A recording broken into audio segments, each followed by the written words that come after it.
శ్రీ గురుభ్యో నమః. శ్రీ మహాగణపతి నమః. గ్రహ సంచారాల కార్యక్రమానికి స్వాగతం.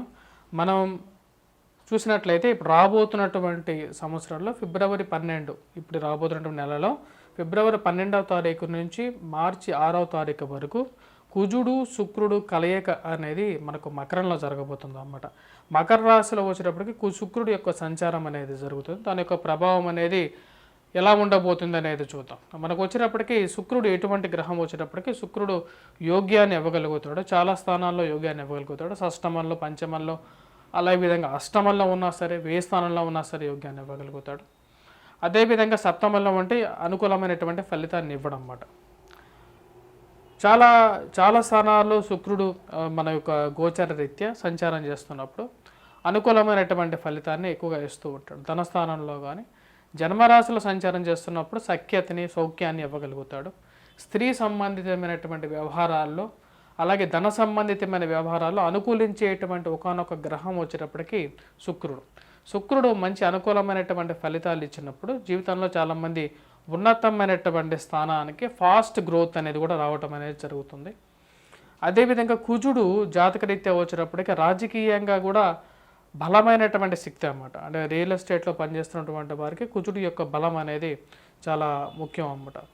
అదేవిధంగా రాజకీయంగా ఎదగాలన్నా సరే కుజుడు ఉచ్చ స్థానంలో ఉన్నప్పుడు రాజకీయంగా కూడా ఎదగటం అనేది జరుగుతూ ఉంటుంది.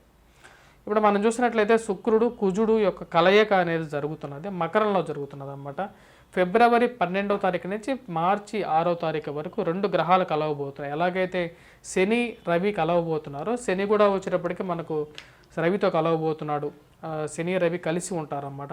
ఆ సమయానికి ఇక రవి గ్రహం కూడా వచ్చేటప్పటికి ఇక్కడ మార్పు అనేది జరుగుతున్నది. అలాగే శుక్రుడు కుజుడు కలవబోతున్నారు అన్నమాట. ఫిబ్రవరి 12వ తారీఖున 14వ తారీఖున వచ్చేటప్పటికి రవి శనితో కలవబోతున్నాడు, ఆదిశత్రువులతో కలవబోతున్నారు అన్నమాట. ఈ యొక్క ప్రభావం అనేది ద్వాదశ రాశుల వారి మీద ఎలా ఉండబోతుంది అనేది చెప్తాను.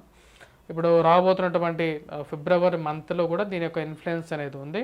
కొంతమందికి అఖండంగా కూడా బాగా పనికొచ్చే విధంగా కూడా ఉంటుంది. ఎందుకంటే శుక్రుడు చాలా ఎంత సాఫ్ట్ నేచర్ ఉన్నటువంటి గ్రహమో కుజుడు దానికి రెపల్సివ్గా ఉండేటువంటి ఒక నేచర్ అన్నమాట. సో ఈ రెండు గ్రహాలు కలవబోతున్నాయి. ఏ యొక్క రాశుల వారికి బాగా కలిసి వస్తుంది అనేది ఆ యొక్క రాశుల వారి గురించి నేను చెప్తాను. మిగతా రాశుల వారు కొన్ని రెమెడీస్ అనేది కూడా లాస్ట్లో చెప్తాను. లాస్ట్ వరకు చూసినట్లయితే మనం చూసినట్లయితే కుజుడు ఎప్పుడైతే కుజుడితో కలవటం జరుగుతుందో శుక్రుడు తన యొక్క ప్రభావం అనేది పూర్తిగా కోల్పోవటం అనేది జరుగుతుంది అన్నమాట. అంటే తన యొక్క ప్రభావం అనేది పూర్తిగా ఉండదు, ఇంకా శుక్రుడి యొక్క ప్రభావమే ఉంటుందన్నట్టుగా చెప్పచ్చు. ఇప్పుడు ద్వాదశ రాశుల వారి మీద ఈ యొక్క ప్రభావం ఇక రాబోతున్నటువంటి 3 రాశుల వారికే యోగిస్తాడు. కుజుడు రజోగుణ కారకుడుగా కూడా చెప్తారన్నమాట. అంటే రజోగుణం, సత్వగుణం, తమోగుణం అనే 3 గుణాలు ఎలాగైతే ఉంటాయో రజోగుణ కారకుడుగా కూడా చెప్తాడు. ఈర్ష్య ద్వేషాలకి కూడా ముఖ్య కారకుడుగా కూడా చెప్తాడు అన్నమాట. అంటే ఒక మనిషి మీద ద్వేషం రావడానికి ముఖ్య కారకుడు కుజగ్రహం అన్నమాట.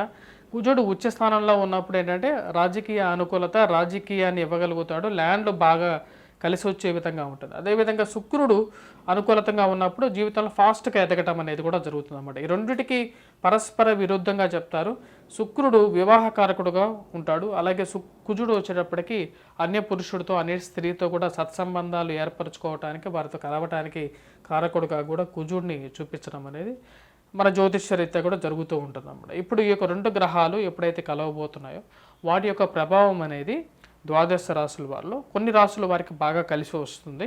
ఆ యొక్క గ్రహాలు, ఆ యొక్క రాశుల వారు ఎవరు అనేది మనం చూద్దాం.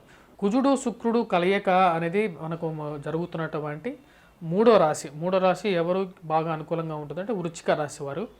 వృశ్చిక రాశి వారికి కుజుడు శుక్రుడు కలిసి మకరంలో సంచారం చేస్తున్నప్పుడు చాలా అనుకూలమైనటువంటి ఫలితాలు పొందగలుగుతారు. వృత్తిపరంగా, వ్యాపార పరంగా కూడా అనుకూలంగా ఉంటుంది. జన్మ రాశిలో ఆలస్యాధిపతి అయినటువంటి కుజుడు ఉచ్చ స్థానంలోకి రాబోతున్నాడు, మంచి అనుకూలమైనటువంటి స్థితిలోకి రాబోతున్నాడు. వృత్తిపరంగా అనుకూలమైనటువంటి గ్రహస్థితిగా చెప్పచ్చు. రియల్ ఎస్టేట్ వ్యాపారస్తులకి చాలా అనుకూలంగా ఉంటుంది ఈ రాశి వారికి. ఎందుకంటే జన్మరాశ్యాధిపతి కుజుడు ఉచ్చ స్థానంలోకి వస్తున్నాడు అన్నమాట. ఇది ధన సంబంధితమైన వ్యవహారాలు అనుకూలంగా ఉంటుంది. అలాగే శుక్రుడితో కలవబోతున్నాడు. వ్యయాధిపతి అయినటువంటి శుక్రుడు ఈ యొక్క రాశి వారికి వచ్చే సప్తమాధిపతి అయినటువంటి శుక్రుడుతో కుజుడు కలవబోతున్నాడు. తద్వారా వచ్చేటప్పటికి స్త్రీ సంబంధితమైనటువంటి విషయాల్లో ఈ యొక్క రాశి వారికి అనుకూలంగా ఉంటుంది. అన్య స్త్రీతో వీరికి మాటలు పరిచయం ఏర్పడడం, తద్వారా వచ్చేటప్పటికి కొంచెం అనుకూలమైనటువంటి ఫలితాలు ఏర్పడుతున్నాయి అన్నమాట. అలాగే ప్రయాణ సంబంధితమైన వ్యవహారాలు అనుకూలించే విధంగా ఉంది. కాకపోతే చతుర్థంలో రవి శని యొక్క కలయిక అనేది కొంచెం ప్రాబ్లమాటిక్గా ఉండే విధంగా ఉంది. ఆరోగ్య సంబంధితమైన విషయాల్లో తగు జాగ్రత్తలు తీసుకోవాలి. తృతీయంలో ఏర్పడుతున్నటువంటి కుజుడు శుక్రుడు యొక్క కలయిక ఈ యొక్క రాశి వారికి, ఈ యొక్క వృశ్చిక రాశి వారికి అనుకూలంగా ఉంటుంది. రియల్ ఎస్టేట్ మరియు అలాగే ఎవరైతే పోలీస్ రంగంలో పనిచేస్తున్నటువంటి వారు అనుకూలమైనటువంటి ఫలితాలు పొందగలుగుతారు. ప్రమోషన్స్, ఇంక్రిమెంట్స్, స్థానచలనాల గురించి అంటే కొత్తగా ఉద్యోగం వేరే ప్లేస్కి ట్రాన్స్ఫర్స్ గురించి ప్రయత్నాలు చేస్తున్నటువంటి వారికి తృతీయంలో ఉన్నటువంటి రవి అలాగే కుజుడు ఈ యొక్క రాశులు ఈ యొక్క గ్రహాలు వచ్చేటప్పటికి యోగించగలుగుతాయి. ట్రాన్స్ఫర్స్ రిలేటెడ్గా కూడా ప్రయత్నం చేసినట్లయితే ఈ యొక్క రాశి వారికి, వృశ్చిక రాశి వారికి అనుకూలమైనటువంటి ప్లేస్కి వెళ్ళి స్థిరపడటానికి అనుకూలంగా ఉండగలుగుతుంది. మానసిక ప్రశాంతత అనేది కూడా పొందగలుగుతారు.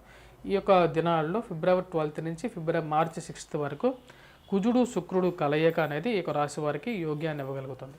విద్యార్థులకు ఎలా ఉండబోతుంది అనేది చూద్దాం. విద్యార్థులకు వచ్చేటప్పటికి అనుకూలమైనటువంటి గ్రహస్థితిగా చెప్పవచ్చు. ధన సంబంధితమైన వ్యవహారాలు అనుకూలంగా ఉంటుంది. ఆరోగ్యపరంగా కూడా చిన్న చిన్న చికాకులు ఉన్నప్పటికీ కూడా పోటీ పరీక్షల్లో విజయాన్ని సాధించగలుగుతారు. వ్యవహార చిక్కులు, ముఖ్యంగా కోర్టు రిలేటెడ్ సంబంధితమైన వ్యవహారాలు ఏవైతే ఉన్నాయో ఆ లావాదేవీలు కానీ కోర్టు రిలేటెడ్ సంబంధితమైన వ్యవహారాల చిక్కులు ఏవైతే ఉన్నాయో వాటి నుంచి కొంచెం విముక్తి అనేది పొందడం అనేది జరుగుతుంది. ధనం, ఉద్యోగ ప్రయత్న సంబంధితమైన వ్యవహారాలు సానుకూలపడతాయి. ఉద్యోగంలో ప్రమోషన్స్ గురించి ప్రయత్నాలు చేసే వారికి అనుకూలంగా ఉంటుంది. వ్యాపారాల్లో క్రయ విక్రయాలు లాభించే విధంగా ఉంటుంది. అలాగే పిల్లల యొక్క ఎదుగుదల విషయాల్లో తగు జాగ్రత్తలు అనేది ముఖ్యం. ఇక రాశి వారికి పంచమంలో రాహు అంత అనుకూలమైనటువంటి స్థానంలో లేడు కాబట్టి మిగతా విషయాల్లో ఓవరాల్గా వచ్చేటప్పటికి ఇక రాశి వారికి అనుకూలమైనటువంటి ఫలితాలు గోచరిస్తున్నాయి. దానికి ముఖ్య కారణం రవి చతుర్థంలో ఉన్నందువల్ల కొంచెం ప్రాబ్లంగా ఉన్నప్పటికీ శుక్రుడు కుజుడు తృతీయంలో ఉన్నందువల్ల ఈ యొక్క రాశి వారికి మంచి అనుకూలమైనటువంటి ఫలితాలుగా చెప్పచ్చు. అదేవిధంగా ఈ యొక్క రాశి వారికి ఎవరైతే ఈ యొక్క సెల్ఫ్ డ్రైవింగ్ చేసేవారో తగు జాగ్రత్తలు తీసుకోవాలి. రవి అంత అనుకూలంగా లేడు కాబట్టి రాశివారు చేసుకోవాల్సినటువంటి పరిహారాలు వచ్చేటప్పటికి ముఖ్యంగా కుజుడికి పరిహారం అనేది చేసుకోవాల్సినటువంటి ముఖ్యమైన సూచన. నేను ఇప్పుడు కుజుడు శుక్రుడు ఈ యొక్క కలయిక గురించి చెప్పడం జరిగింది. ఇప్పుడు ద్వాదశ రాశుల వారి మీద మిగతా రాశులు ఎందుకు చెప్పలేదు అంటే మిగతా రాశుల వారికి అంతగా యోగించేటువంటి గ్రహస్థితి కాదన్నమాట. ఇది 3 రాశుల గురించి నేను మెయిన్గా ఫోకస్ చేసి చెప్పడం జరిగింది. మేషరాశి వారికి వచ్చేటప్పటికి మనం గమనించినట్లయితే మేషరాశి వారికి వచ్చేటప్పటికి రవి శుక్రుడు కుజుడు యొక్క కలయిక అనేది అంత యోగ్యకారకంగా లేదన్నమాట. ఎందుకంటే రాజ్యస్థానంలో ఉన్నటువంటి కుజుడు యోగ్యాన్ని ఇవ్వడు, కుజుడితో కలిసినటువంటి శుక్రుడు కూడా యోగ్యాన్ని ఇవ్వడు. వృత్తిలో కొన్ని అనిశ్చితిని కలిగించే విధంగా ఉంటాడు. కాకపోతే రవి అనుకూలత అనేది మేషరాశి వారిని కాపాడే విధంగా ఉంది. అదే వృషభ రాశి వారికి వచ్చేటప్పటికి మనం గమనించినట్లయితే వృషభ రాశి వారికి కూడా అంత అనుకూలమైనటువంటి గ్రహస్థితి కలిగి గోచరించట్లేదు. ముఖ్యంగా చెప్పాలంటే భాగ్యస్థానంలో ఉన్నప్పుడు అంత అనుకూలమైనటువంటి ఫలితాలు ఇవ్వడం, ధనక్షయకారకుడుగా కూడా తయారవుతూ ఉంటాడు వృషభ రాశి వారికి. మరియు అదేవిధంగా మిథున రాశి వారికి మనం గమనించినట్లయితే అష్టమంలోకి కుజుడు చాలా అనుకూలమైనటువంటి ఫలితాలు ఇవ్వడు.